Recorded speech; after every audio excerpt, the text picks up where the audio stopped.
এ বাংলার মা বোনদের লক্ষ্মীর ভান্ডার রেশনে থাবা বসাচ্ছে অনুপ্রবেশকারীরা। লক্ষ্মীর ভান্ডার রেশনে থাবা বসাচ্ছে অনুপ্রবেশকারী বাংলাদেশিরা। আর এবার এই মা বোনেরা গর্জে উঠেছেন সন্দেশখালীতে।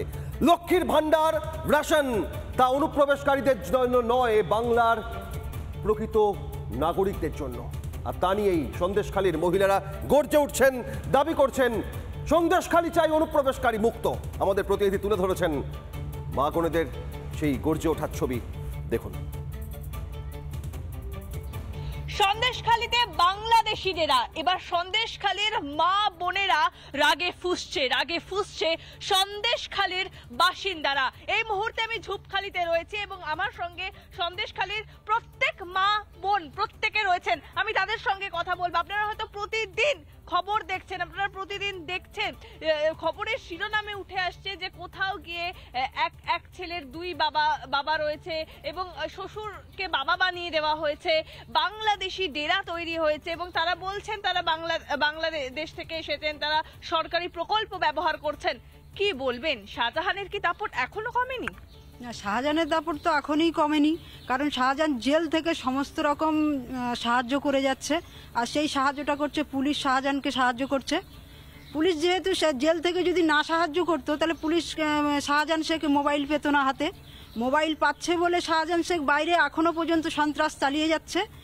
শাহজাহান শেখের যত অনুগামী আছে তারাই এখনো পর্যন্ত সাধারণ মানুষের উপর অত্যাচার, শাসন সব রকম চালিয়ে যাচ্ছে। বাংলাদেশি অনুপ্রবেশকারীরা এখানে বসবাস করছে, বাংলাদেশি গ্রাম তৈরি হয়েছে সন্দেশখালীর বুকে। তারা প্রতিবাদ জানাচ্ছেন এসআইআর যাতে হোক, এসআইআর কে স্বাগত জানিয়ে অনুপ্রবেশকারীদের হয়ে প্রতিবাদ করছে। শাহজাহান তো এত কিছু করছে, ওই শাহজাহান নিয়ে এই রোহিঙ্গাদের দল পাকিয়ে যত গুন্ডামি মস্তামি। শাহজাহান তো জেলে বসে করছে, তাহলে যারা চোরাচার আছে তাদের ছাড়িয়ে রেখেছে তারা। হ্যালো, ওই ফোনে থেকে এই প্রশাসন ফোনে যোগাযোগ করে এখানে বাংলাদেশি লেরা তৈরি করা হচ্ছে। যত কিছু মানে বসে জেলে বসে ফোন করে এত কিছু করতেছে। সম্পূর্ণ মমতা ব্যানার্জির দোষ, কারণ মমতা ব্যানার্জির অনুপ্রেরণায় এরা শয়ে রোহিঙ্গা আমাদের এই সন্দেশখালীতে এসে বসবাস করেছে। শাহজাহান বাংলাদেশ থেকে লোক এনে তার নিজের একটি ভোট ব্যাংক তৈরি করেছে, এটা আপনারা বলতে চাইছেন? ভোট ব্যাংক তৈরি করেছে, এই ভোট ব্যাংক দিয়েই মানুষের ভোট নিচ্ছে জোর করে। তো আমাদের এতদিন কোনো ভোট হয়নি, এখন আমরা স্বাধীনভাবে বাঁচতে চাই। এই 24-এর লোকসভা ভোটের আগে যে আমরা একটা লড়াই দিয়েছিলাম সাধারণ মানুষ, সেই সাধারণ মানুষ চাইছে আমরা স্বাধীনভাবে মাথা উঁচু করে বাঁচতে চাই। সন্দেশখালীর বাসিন্দারা রয়েছেন, তারা তাদের ক্ষোভ উগরে দিচ্ছেন। সরকার কোনো রকম কোনো ব্যবস্থা নিচ্ছে না এখনো পর্যন্ত। বাংলাদেশি গ্রাম তৈরি হয়ে গিয়েছে সন্দেশখালীতে, তাও চুপ এবং চোখ বন্ধ করে রয়েছে রাজ্য সরকার। ভিডিও জার্নালিস্ট আলী হোসেনের সঙ্গে মেঘা, রিপাবলিক বাংলা, সন্দেশখালী।